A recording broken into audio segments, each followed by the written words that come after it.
Before we start, I would just like to say that some of our content may be triggering for some of our listeners and viewers. If you need help, please see your GP or check out our show notes for a list of support services. While advice is given during these podcasts, this is not intended as a substitute for professional medical advice. Neither the host nor the guests of this podcast may be held responsible for any action or claims in any way resulting from the information provided. Hello and welcome to the Tough Mothers podcast and Tough Mothers TV. I'm your host, Dr. Jen. My guest today is Amelia Davatzis, a mum of three and creator of the blog A Glimpse of Amelia, which is awesome and you should check it out. Amelia's mum and my mum are friends. I've never met Amelia before today, but we were connected by our mothers because we had a similar experience in our journey into and through motherhood. Having now heard Amelia's story, I realise while our stories had a similar beginning, we had very different middles and endings. Today, Amelia shares with us her journey into motherhood, how she conceived her first baby Alexander, his birth, and sadly his devastating death. I understand that infant death is not a comfortable conversation or a comfortable story to hear, and I apologise if this is triggering for some listeners. But I feel these stories need to be told. We cannot sweep devastation and motherhood under the rug. We need to be there for mothers, always, in all circumstances. I'm really honoured to share with you Amelia's story today. She's an incredible woman and mother. Her story brings to light a topic that is not often spoken about, and as you will hear, infant death is something people don't know how to deal with, which is exactly why we need to talk about it. Hi, Amelia. Thank you so much for being on the program today. We've had a little bit of a chat about your story and about things, how it was for you for your journey into motherhood. And I'm so grateful that you're here today to share with us a little bit more about that, because you've written about it so beautifully in the past, and I am so looking forward to hearing it. Yeah, thanks so much for having me. I feel really honoured, and I think it's a very special moment for me because I've actually never had somebody ask me to tell my story from the beginning of motherhood, which for me started back in 2010. So thank you for having me on the show and listening to my story. Thank you. So, you want me to start from the very beginning? Start at the beginning. I think you were saying that you had a little bit of trouble falling pregnant as well. So if you just sort of want to tell us a little bit about that. Yeah, absolutely. Start there. I will. So back in 2009, I married my husband, and we had always decided to wait 12 months before starting a family. So we decided to travel and do a few things. And then once all that was over, I'd been on the pill. I went off the pill and we started trying for a baby, and I didn't know how quickly that was going to happen for us. And it turned out that it happened very quickly.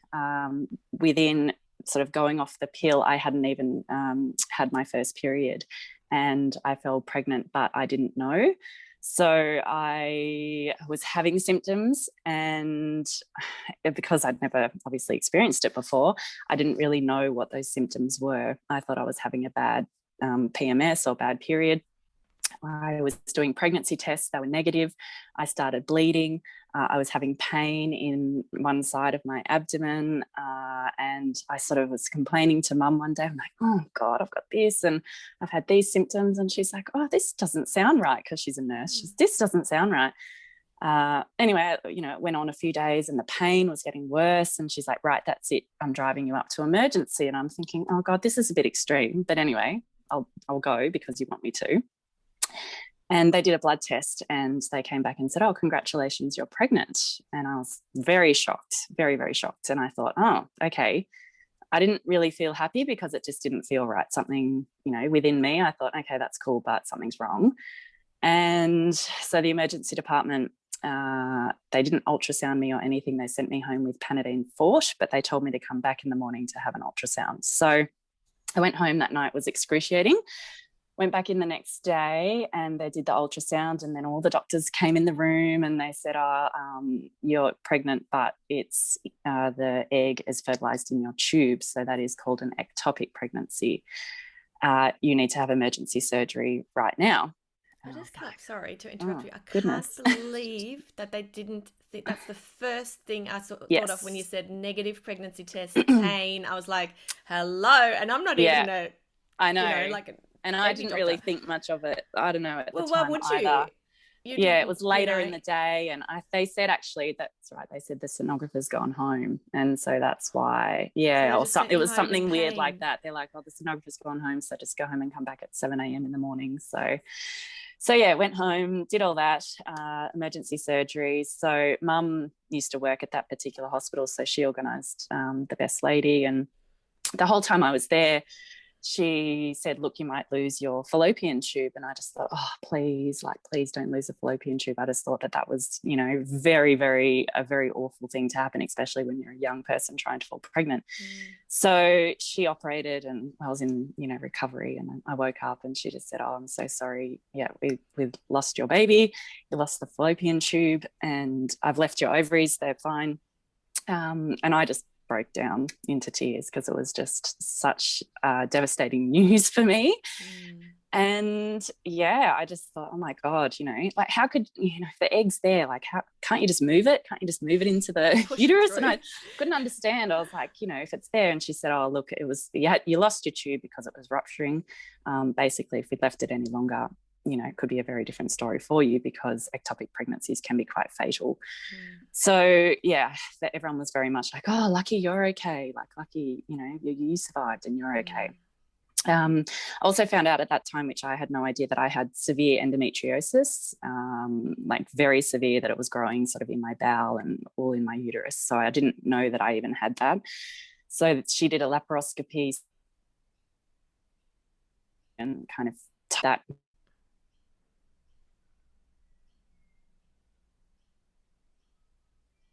that I was okay, like that I survived, and there wasn't really much about, oh, you've lost a pregnancy.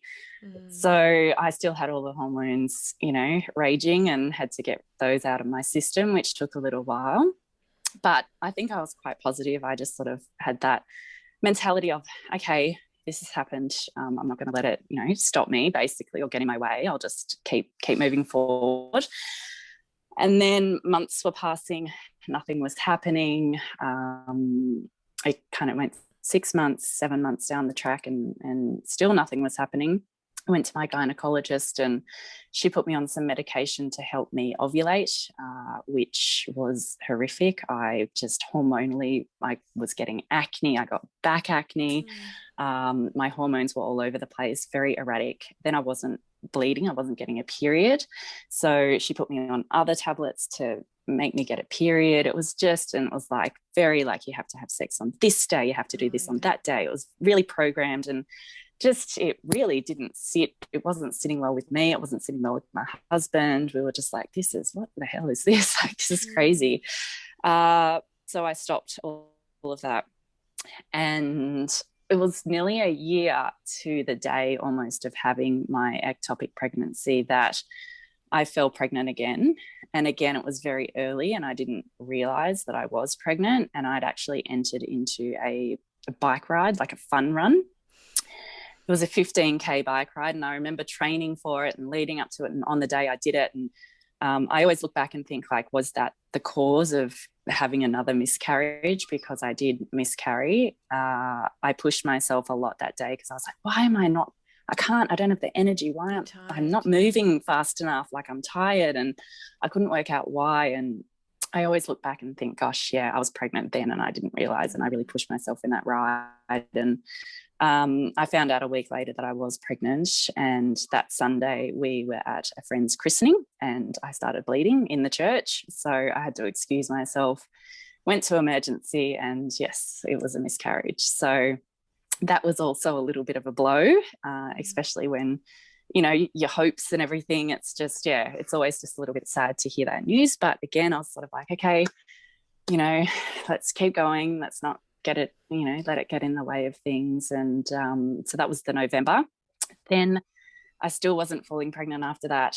And mum had suggested to maybe go and get your tube cleaned, or, go and have an ultrasound and see if you can get that cleaned. So I went back to the gynecologist. We organised for that procedure. And whilst I was getting that done, she said, oh, we can see you've got a big cyst on one of your ovaries. Perhaps that's the reason, you know, nothing's happening. And it wasn't the ovary that didn't have the fallopian tube. It was like the good ovary. I kept saying, I'm like, oh gosh, why does it have to be on the good side, you know? Yeah. So I had to go in and have another laparoscopy. We got the tube cleared out, which I don't think there was any issues with the tube as such. And then, yeah, the ovary cleaned up. And I felt really good about that laparoscopy. Like I recovered better. I was probably a bit fitter. I was a bit healthier. And probably within about 4 weeks, I felt really good. And I actually fell pregnant 6 weeks after that procedure. Wow. So that was the pregnancy that I fell pregnant with my son, Alexander.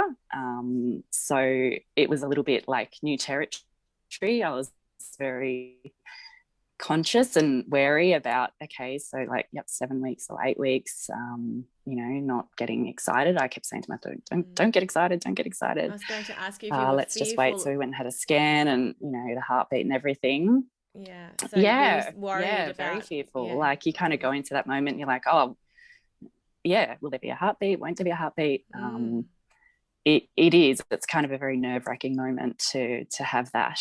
And then there was a heartbeat, but I was still like, oh, still don't get excited. Like it's probably going to die. Like I just had that mentality of, you know, just not to let yourself down almost. I think it's just normal human reaction though, after so much disappointment, to just go, I'm just going to prepare myself for the worst, because then when it happens, it won't devastate me maybe as much as it did the last 2 times. But one symptom that I hadn't had was I was throwing up. I was really morning sick. And so I kept saying, oh, well, that's probably like a good thing. It's like the pregnancy's working if I'm continually being sick. And I was very, very sick with his pregnancy from like 6 weeks to 16 weeks. Every day, very, very sick. So that once I kind of reached that 12-week mark, we told our family. And then even then I was still very sort of sketchy with telling friends and things like that, because I was still a little bit unsure. And we'd actually planned an overseas trip that year. So the pregnancy fell in very perfectly with traveling, because, you know, you can't travel too early, you can't travel too late. And it was right in the middle. So we'd planned a big like London, Greece, and we went to the London Olympics. Wow. We had a really, really great trip. But I was still quite sick going over. And then the morning sickness just started to kind of disappear as we were there. So I was about 16 weeks when we travelled. And I actually had a scan over there because I missed my 20-week scan here. And my husband's cousin was a sonographer. So she had a scan there. And I actually specifically remember saying to her, I'm like, my God, like, what if something was wrong? Like, wouldn't that be really awkward for, you know, like if she was to scan and there was no heartbeat, or if she was to scan, or, you know, like something awful. I actually said that to her at the time. I'm like, God, imagine if something was wrong. And, you know, so she gave me a really detailed scan because she had all the time in the world, and she didn't ever pick up on anything or any abnormalities or any issues. Then I came home and I had a scan as well. So, she was great. The lady that we had when we got back, that was another very thorough scan. And again, everything was perfect. All my obstetrician appointments, he was very happy with the progress. It took me longer to drive there, park, wait than the appointments. I was like in and out very quickly. Everything was measuring well. I did, coming into sort of the warm-up months, I did develop quite a lot of swelling. I was very puffy, and you know, towards the end of the trimester, third trimester, I was feeling rather uncomfortable. So I ended up finishing work a little bit sooner than I had originally imagined. And yeah, that was probably the only thing that I'd noticed, was that I was retaining a lot of fluid, and that the baby got hiccups a lot, which everyone's like, oh, normal. But yeah, like every day he was kind of getting hiccups. So yeah, in terms of the birth and everything like that, we ended up getting induced because my obstetrician was actually going away, and we decided that we paid for him. We wanted him. So we decided to induce, and we were obviously very excited and very keen for the arrival of the baby. So any chance of it coming earlier, we were quite excited about. So it was only about 3 or 4 days before it was due date. And yeah, I went in at 7:00 in the morning, and we had the Syntocin, and water's broken, and the labour was quite slow. So it's sort of, I was very, very sensitive to the induction that was happening. And it was just a long day. Well, when I was saying they put it in and it was very, very low, and I went from like no contractions to 30-second contractions, extremely intense. And she's saying, oh, that's like on the lowest setting, like possible. So apparently Syntocin, you can go up to like 100 or 150. Sorry, I misunderstood you. I thought you said the induction was very slow. Yeah, well, the process was slow. The Syntocin was low, but I started the process at 7:00 in the morning, and he wasn't born until 6:00 at night. So it was just, it felt like it was going very slowly for an induction. Gotcha. And they kept wanting to turn the Syntocin up to a higher level, but it was so extreme. I ended up having to get an epidural, which I did get.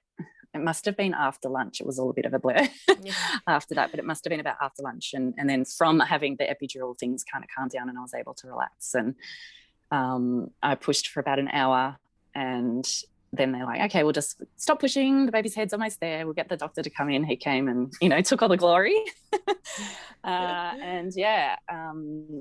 He was born, and we didn't want anyone to say if it was a boy or a girl. We wanted to kind of, have the baby and then look ourselves, or my husband say.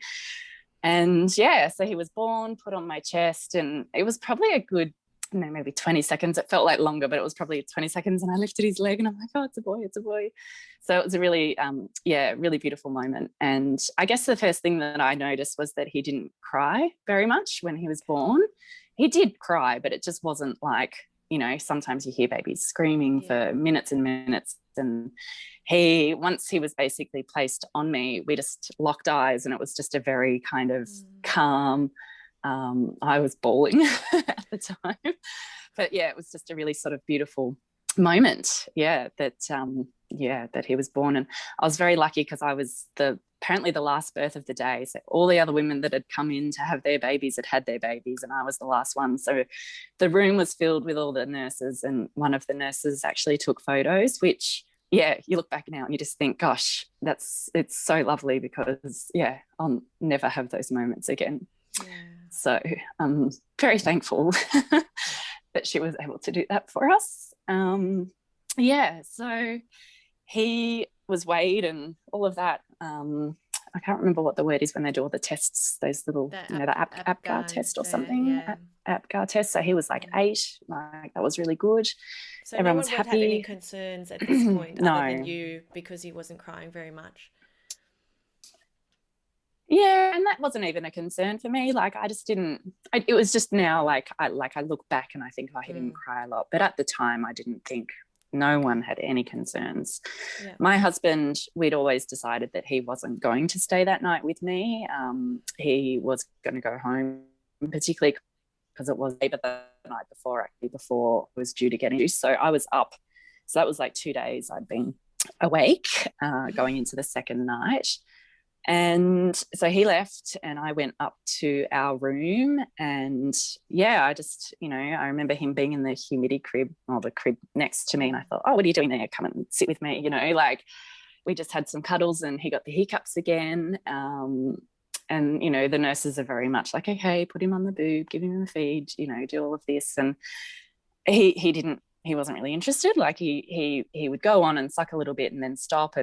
But again, I don't know what normal is because I've never done this before. Of course. So we went back into the room, and one of the nurse said to me, I was so exhausted by this stage. It was like 11 o'clock at night. So I'd been up all the night before, all day, and then that night. And she said, okay, wake up in 40 minutes and feed. And I'm like, you're kidding. 40 minutes. I'm like, okay. So I didn't set my... I've got like rainwater sometimes that I listen to. So I just put some music and some rainwater on, and I was listening, and Alexander got the hiccups, and I remember like hitting record and recording his hiccups, and I'm like, oh, the first hiccups, so cute. And then, 40 minutes later I fed him. And again, that he didn't feed very well, and then he vomited. So he did a big vomit on me, and it was green, and I thought, oh, that's okay, he was just born. That's a bit unusual, but okay, maybe that's just the gunk coming out. So I buzzed the nurse and I just said, oh, look, this just happened. And she's like, oh, okay, like clean him up, this, that, and the other, and changed his outfit, changed his nappy, did all that, like, joking, first of many sort of thing. And then she said, okay, we'll put him back on and, try to finish the feed. And so I put him back on and he vomited again.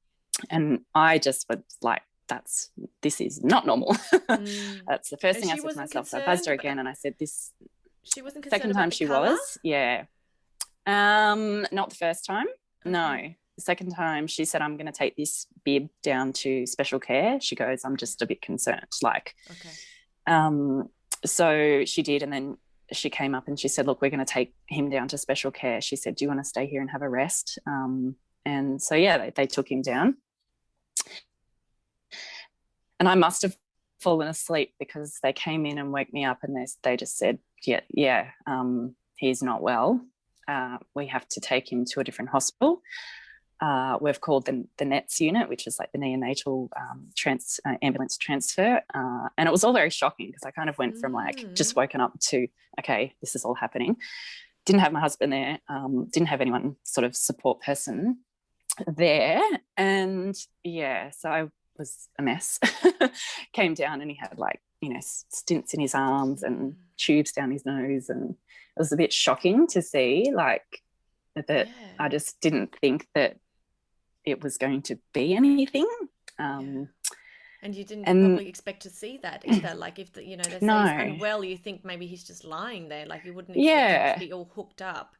Yeah, so it was just a bit of a shock, and it was a bit shocking to see. And then literally I felt like I was in there for a couple of minutes, and the ambulance came and they were loading him into the ambulance, and I'm going with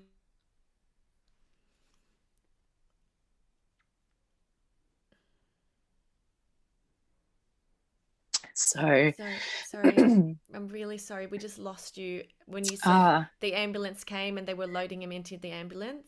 Yeah, and there were no beds available at the hospital for me to stay or for me to go there. So I couldn't. So I had to stay back at my hospital. And then I rang my husband and I said, can you go and meet the ambulance there because, he needs you. So my mum came to be with me. My husband went to be with Alexander. I kind of had a little sleep, I guess, in between all of that. The next morning they said that he needed to have surgery, that they believed that he had what they call is a duodenal atresia, which is a collapse in the bowel, in the small intestine. And that it's a very easy procedure that they basically take a small section of the bowel, cut the saggy part out, resect it back together, and that 3 weeks, good to go, he'll be home. And that it's, a relatively simple procedure to do. So he had the surgery. I felt awful because I couldn't be there with him. The hospital was very much like, you need to stay and rest. You need to be the best person you can be moving forward, for him to be able to care for him. You need to heal and recover. Even though my birth was good, I didn't have any tears or anything, like it was really good. The nurses were just very much like, you need to stay here and rest. I was pumping as well, so I'd set my alarm every 2 or 3 hours to pump. So he had that surgery and it was successful from our understanding. And the next day I was able to go and see him. So it felt like forever. Felt like a very long time. It was about half an hour for me to drive. So my mum drove me to that hospital and I saw him, and that was pretty full on to see him. Yeah, he had like a scar across his abdomen. It felt like it went from hip to hip. Lots of cords. Every arm had needles, cords. He was on breathing tubes and things like that. So his face was covered, which was hard. But it was just like, for me to see him was just so good. It felt like a really amazing moment, but equally as shocking. Yeah, you just feel really helpless. There's not a lot that you can do. There wasn't a lot to touch. You couldn't, like his fingers, and you know how they've got like the grip that they do. So there was just times in that were hard, and just also the fact that I could only stay for the day and then I had to leave again at night. That was quite challenging. Bringing a lot of images back for me as well. I know exactly what you're talking about because I went, as you know, through a similar thing with my second baby as well. Different story to yours, but same. They thought he had a twisted bowel rather than a collapsed bowel. So I know that feeling when you're talking about being so helpless and them being so hooked up that like you just can't get to them. And I remember when I was in the hospital, we were in the emergency department and they had me pumping as well. And there were just all these people around my baby's bed and he was like, you know, so tiny and it didn't even look like him. And my boy was a thumb sucker, but they kept sticking a dummy in his mouth because he was crying. And I was just sitting there with this thing on my boobs and I was just, and I was like, I want to go to my baby. And they kept saying the best thing, when you said the best thing for you is to rest now, he needs you. And I was just like, that's not what I want to do right now though. Yeah. But, you know, I think it's like an instinct. It's an instinct. You have this motherly, you just want to scoop them up and pick them up and hold them and have them near you. And I felt so helpless because the nurses did everything. So every beep, every, you know, sound that he made, it's like they adjusted it or tweaked or touched or, you know, changed and you just sit there like, but it's like, because they're so little and so unresponsive at that time as well. Like even if you sit with them and you talk to them, you sort of like going, can they hear me? Can, you know? Yeah, definitely.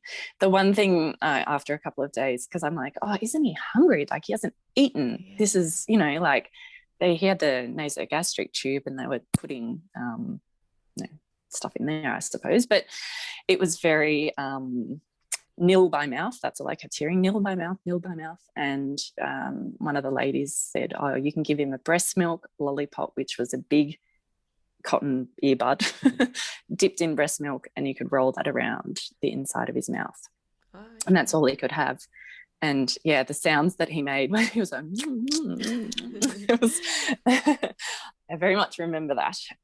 So just moving on from that, he was at Monash and I think I can't actually remember how many days he was there, but I'm thinking it was around 10 days that he was there. And every day moving forward, he wasn't getting better. He was getting a rash. They were putting pen on him. There were doctors after doctors coming. And I remember just being like, you know, he was getting really puffy. And they were saying, oh, he hasn't urinated. And that's a concern for us. He should be, you know, pooing and weeing. And that wasn't happening. Then there were doctors that would come by randomly and I'd say, oh, sorry, who are you? And one of them said, I'm from infectious disease control and I need to do a lumbar punch on your baby. And that he is incredibly, incredibly sick. And I thought, like, I was like, what are you talking about? Like, no one's kind of actually said that to me yet. Wow. So we had sort of like a bit of a crisis meeting at that point. And they were like, yeah, like he's really sick, really, really sick. And there was, they ended up getting like the renal team coming in because he wasn't urinating. And I remember them saying, oh, we're going to give him some diuretics to help, help him urinate. And the diuretics can make him deaf. And I'm thinking oh my God, like, okay, so I want him to wee, but like, is my child going to be deaf now? Like it was just these like really full on ultimatums almost, but it's like the choice is, you don't have one. It's like, okay, well, you've got to give him this so he can do this, but this might happen as a consequence. And this gentleman from the renal team came and he worked at both the Royal Children's Hospital and Monash, and he just said, this baby is so sick, he needs to be transferred to the Children's Hospital now. So they initiated a transfer. He was transferred to the Royal Children's, and that was just massive. the rooms there are quite generous. They're private rooms, and there's like a little tiny little humidity thing, and he's in it, and I was pushed to the side, and I swear to God, there were about 25 doctors in that room the first time that he arrived, just doing ultrasounds and tests, and they're like, he has to have emergency surgery. There's something in his bowel that we can see, a black spot that's just not normal. So he's going to be in surgery for about 6 hours. You guys can wait or go home or whatever. And we're only about 20 minutes from that hospital, so we decided to go home. So was this a black spot aside from where they'd done the surgery? Like yeah, something different? Or they'd done the surgery. Yeah, so they'd done the surgery, and then it was in the bowel. So they said, look, there's this spot in the bowel. We don't know what it is. We have to go in there. Oh. So after about 2 or 3 hours, they called us and said, one nurse, she was really awful, actually. She rang and she said, oh, where are you? And I said, oh, we've gone home. She goes, what have you gone home for? He's out of surgery. And I went, oh, okay. So we raced back, and they said that he had developed another condition, and that was called necrotizing enterocolitis, which is ultimately known as death of the bowel.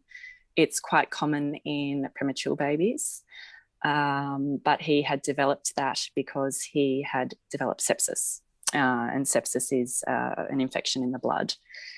And from what they explained to us is that when you develop sepsis, that babies have sort of like an instinct, and a lot of humans have the instinct, is that when you have an infection, you can shut off particular organs. So you could shut down your kidneys, you can shut down your bowel, so that, like your brain, your heart, your lungs, your main organs can function kind of at their max. They can close off these other organs. And what we found out is that he closed off his kidneys, and he closed off his bowel, and that ultimately that led to death of the bowel. So he lost 80% of his bowel.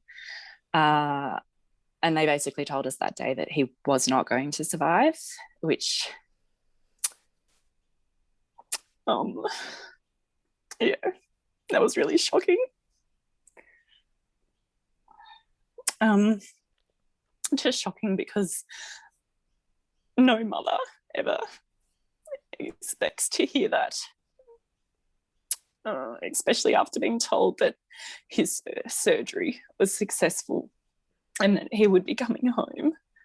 That was a really, really big shock for me. And it's almost like unbelievable, quite unbelievable. But the hospital kept sort of having faith. It was really quite exceptional. They would come back to us and say, oh, hang on, we've got the gastro team, come and have a meeting with them. And they'd say, oh, look, this is a condition, it's called short gut. Children can live, they actually grow bowel, up to 0 to 2, they can actually grow sections of bowel. So if we can get him to 2, we can keep him alive, until then. He has this thing called TPN, which is a type of food that they, have through a tube.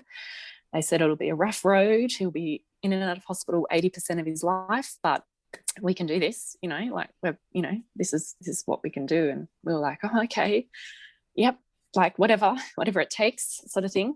And then his kidneys were still an issue. They ended up putting him on a dialysis machine, which is quite a world-renowned dialysis, because the needle that they had to put into his vein was as big as his vein. So it was a very delicate procedure that he had to go through. And every time he was hooked up onto the machine, there was risk of blood clotting.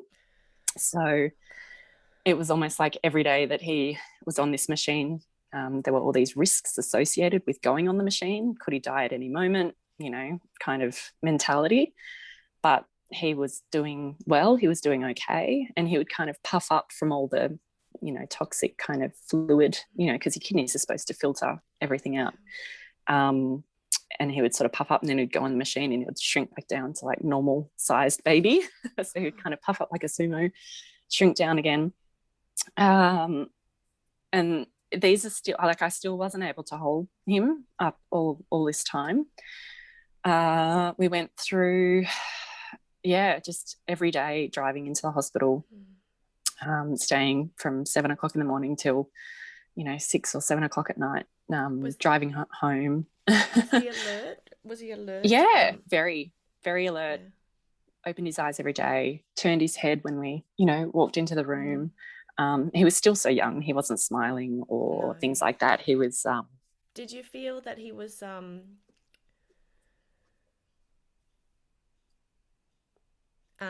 did you feel he knew what was going on? Yeah, I think it was just he definitely just knew when we were there. So I can't imagine what it was like when we weren't. The minute we would walk into the room, he would absolutely turn or look at us.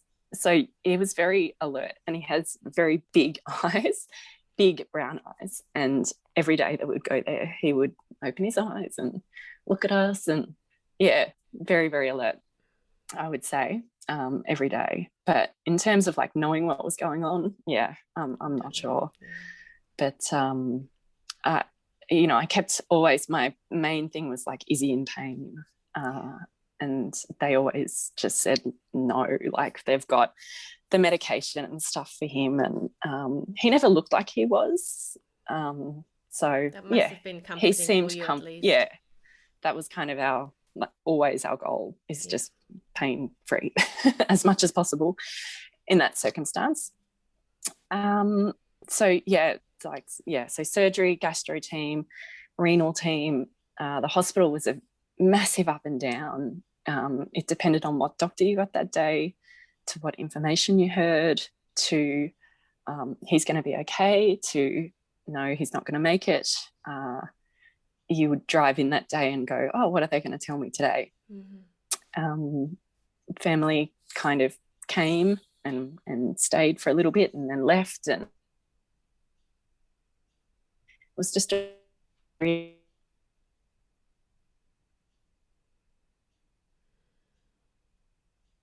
home the day that he was born.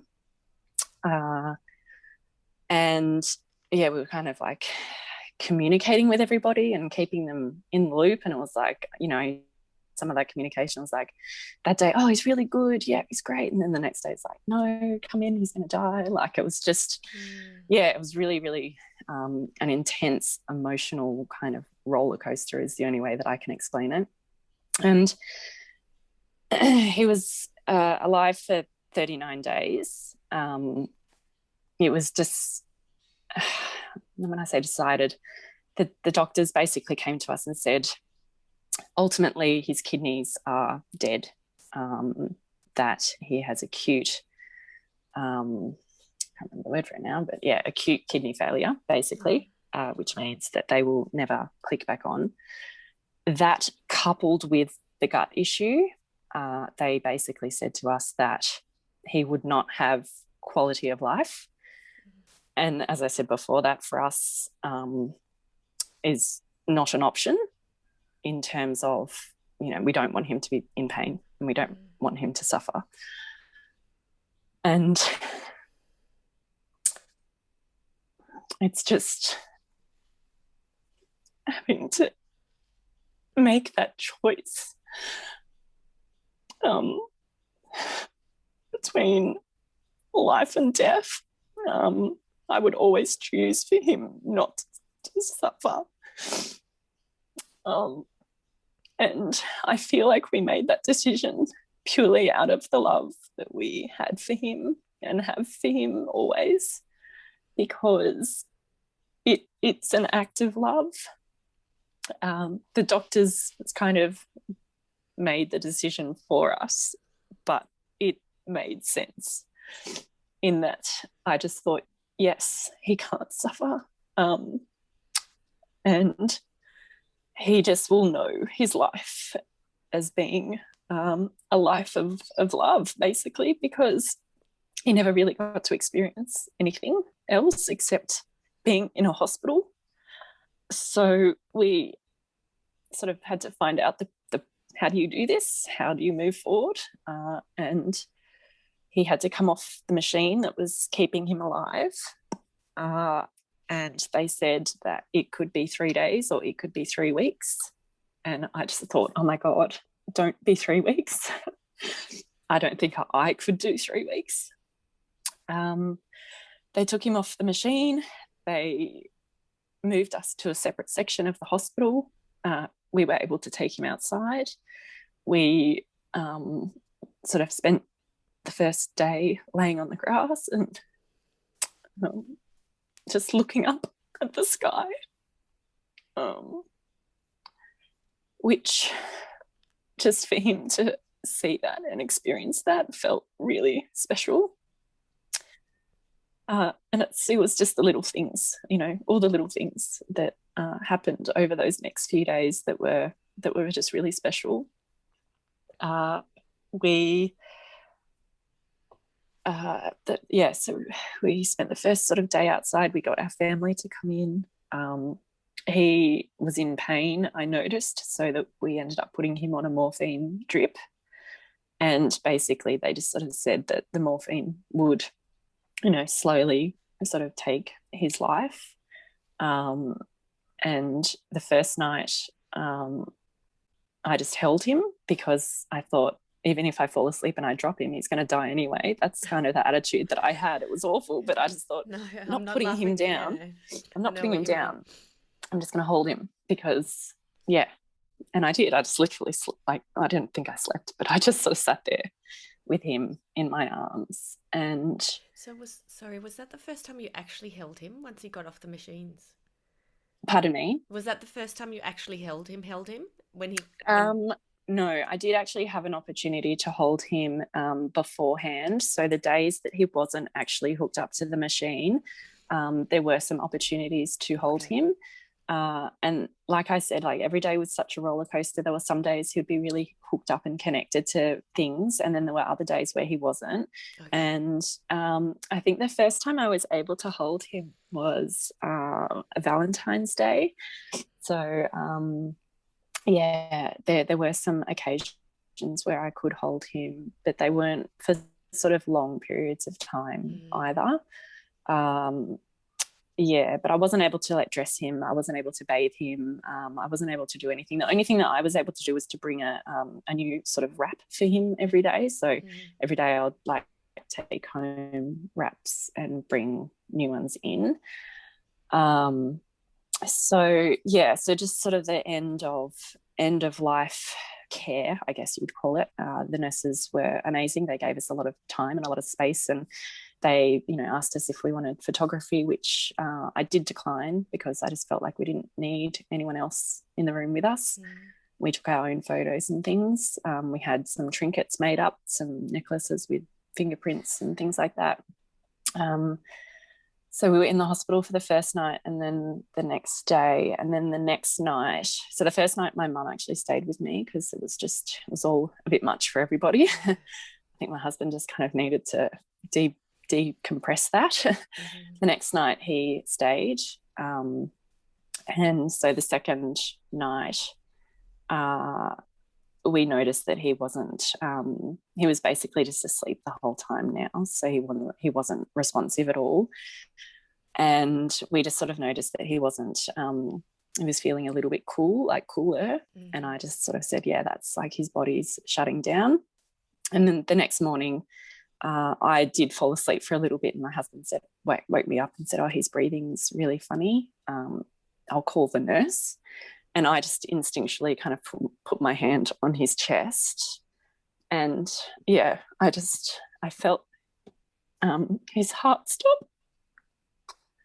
And so by the time my husband, he was there, but I just said, yeah, his heart stopped. And it actually felt like a very quick exit. They said, did you want to bathe him or do you want to do anything with him? And I said, no, we did that yesterday. And so I put him in the crib. We packed up our things and left the hospital. I think that was just such a difficult thing to do, was to leave that hospital without him. They gave us 2 books. One was When Your Child Dies, and the other one was how to plan your child's funeral. And I just remember bringing those home and thinking, how do you actually do this? It was, just a really, really full-on thing to process. We went to my mum's house. We had a cuddle and a drink, as this has all happened very early in the morning. And then we just went home, and like you're just sort of sitting around. It's just so surreal. And then my husband kind of got into, okay, I need to plan the funeral. I need to do this, so it's over and done with in a way. So he died on a Monday and we had the funeral on Friday. I really wanted to see him again. And my husband did not want to see him again. But I think it's that motherly instinct just to make sure he's okay. And I really, really wanted to see him in the outfit that I chose, because that was the outfit that he was supposed to wear coming home from hospital.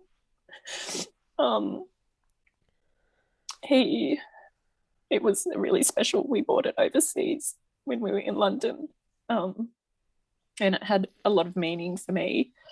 It had a little owl on it, and the owl in Greek mythology was to represent protection. So that outfit for me had a lot of meaning, and I saw him and he was wearing it and it just looked perfect. So I'm thankful that I saw him. I didn't touch him because I didn't want to feel him cold or anything like that.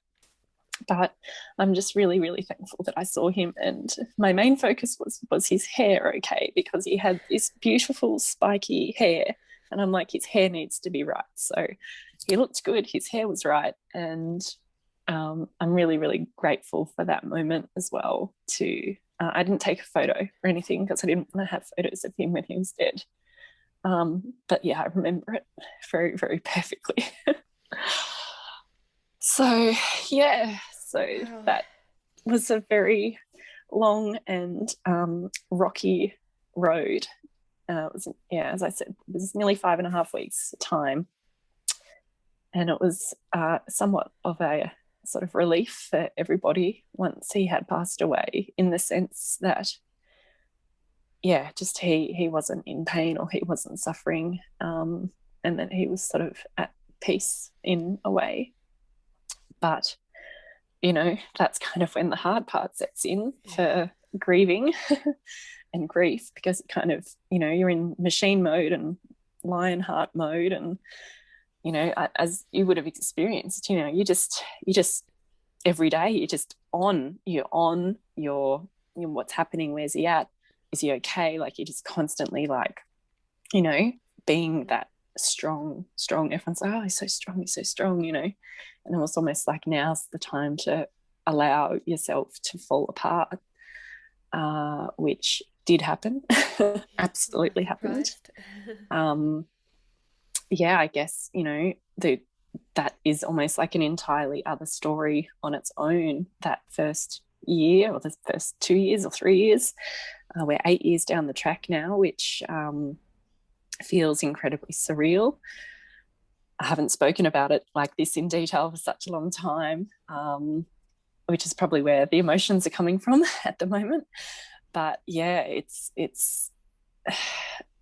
the grief that you hold, particularly in that first few months. It was sort of like I was numb for a very long time. I was very, very numb. And I look back and I actually liked that, because I didn't feel anything. It was surreal. I didn't know where I was, what was happening. The world was like moving around me, and the world was moving on, and everyone was back to work and doing this and doing that. And I'm just kind of standing there going, okay, like I've got no purpose. Because that's sort of, I only ever wanted to be a mother. And it's something that I just dreamed of my entire life. And to have had him and then to have lost him was just such a traumatic thing to go through, that, yeah, I had no purpose. And when you sort of talk about finding yourself as a mother, it felt like I didn't have an identity. I didn't have a child. So therefore I felt like I wasn't a mother, despite going through everything that I went through. Even back to 2010, I felt like a mother then, but I just didn't actually have a child in my arms. I remember going through Mother's Day 2011, 2012, 2013, 2014. I was actually pregnant with Harvey, but he still wasn't born. And so my first Mother's Day was 2015 with a baby in my arms. And it wasn't until then that it sort of felt real, that I could celebrate that day as a mum.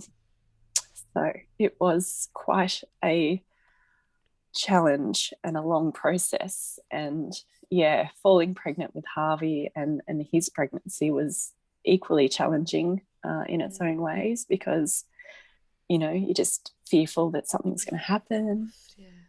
And I imagine those years between Alexander's death and when you fell pregnant with Harvey, other people's questions would have been hard for you, like, oh, do you think you'd ever like to be a mother, or when are you guys going to start trying, like people that don't know, that would have been really hard for you. Is this your first? I got that a lot, and that was very dependent on how I felt for the day. I'd kind of go in and if I felt like saying no, it's not, or sometimes you just lie and say yes because it was just easier, and then I felt guilty for saying, not acknowledging him, but I had to do me on that day, in that moment, and I just had to be true to that. So yeah, but those questions were very hard, but I also felt like it was, they don't know, they don't understand, they don't know me, it's hard for other people. They don't go in with ill intentions of wanting to hurt me, so yeah, it sort of felt a little bit like it wasn't their fault either. So but I think women who are mothers who've never experienced infant loss or a miscarriage, it's hard to understand what it must be like, and then to have such traumatic circumstances like yours, it's people shy away from that, I think, as well, that it's like they almost don't want to know, which is part of the reason, selfishly, actually, why I've asked you to come on the show, on the program today, because I think that is something we really need to talk about, because it's all facets of motherhood. And even though you may have not felt like a mother when you left the hospital and for those first 4 years, you were, and that needs to be celebrated too. So yeah. And I know that now. That time has passed, but I think it's just at the time everything just feels very and just the people's comments and the hurtful things that people say without realizing, people can be very insulting and say really awful things. Like, I remember it hadn't even been the funeral, so it was in between. I was at Bunnings with my dad. We were buying some flowers to plant in the garden, and I ran into a client of mine, and he knew that I was pregnant, and he's like, oh, where's the baby?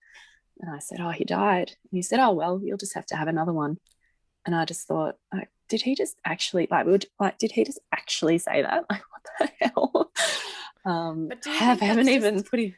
is that a knee-jerk reaction? Yeah, I think not so much about being a dickhead and saying something. I meant to say a swear word, but and saying that, but just going, oh, I can't deal with that. Yeah, shut it down.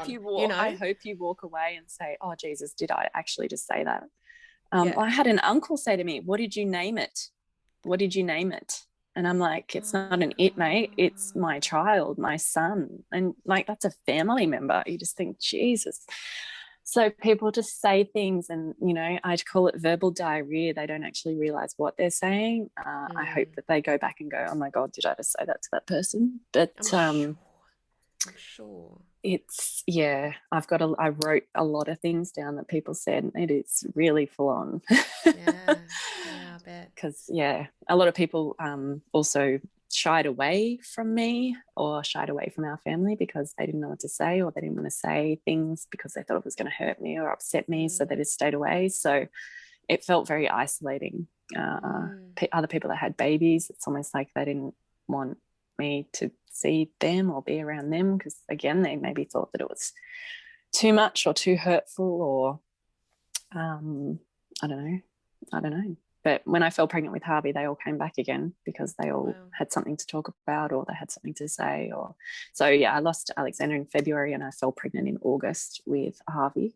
So it wasn't a great deal of time, but it was enough to sort of have a bit of a breather and a bit of time to grieve. And it felt like enough time for me to and I sort guess of at the deal. end of the day, when you come to unusual situations like this, where there's probably not many people that can tell your story. There's no right. I mean, there's never a right way in motherhood, really. Anyway, you got to do what's right for you. But in this situation, in particular, there's no sort of I should be doing this, or I should be doing that, or So No. you just do what you need to do. Yeah, and I've learned that grief is so different.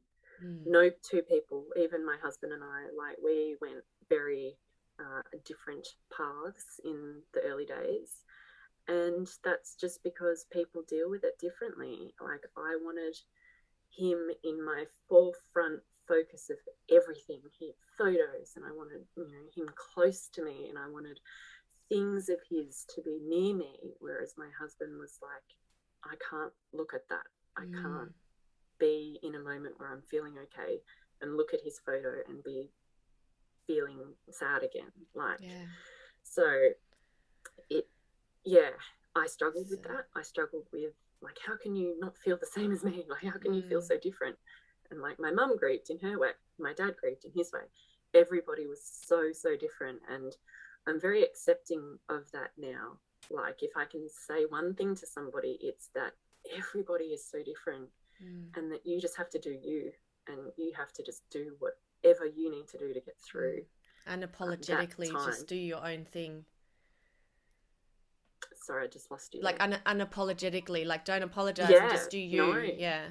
There's some people that are still so engrossed in the grief, which I think, oh, really? Like, maybe other people rather you should move on by now, or you should move on. You shouldn't be like that. And you just think, don't tell that person what to do or how to feel, or you've got no idea. And it's like that old saying of walking in somebody's shoes. Like, you've got no idea until you've been there. Just no comment. That person wants to have a photo 30 years later. Who cares? Like, exactly. Who cares? That's their choice. That's the way they feel. You can't judge other people for doing something the way that they do it. And grief is so personal, and it's so rebuilding. Like, you are below zero and you're having to basically rebuild your entire life again. Especially, I think, losing, like, a child or a baby with that purpose, like I said, it's gone, and I feel thankful that he was my first, because I don't know if I could have had another child and had to have grieved but held it in, because you've got to be strong for that child and all that sort of stuff. So I'm quite thankful that I had the time to be able to kind of process that in my own time, without having, like, an older sibling to have to care for, to have to get out of bed for.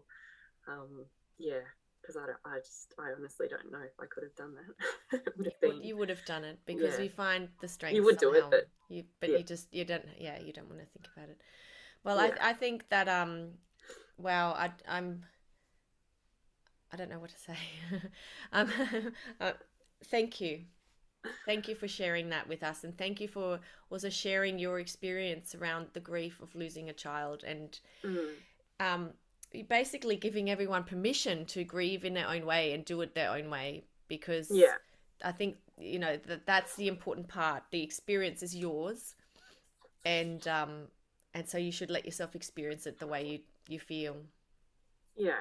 And I definitely, you know, I can't sort of say it enough with grieving and time.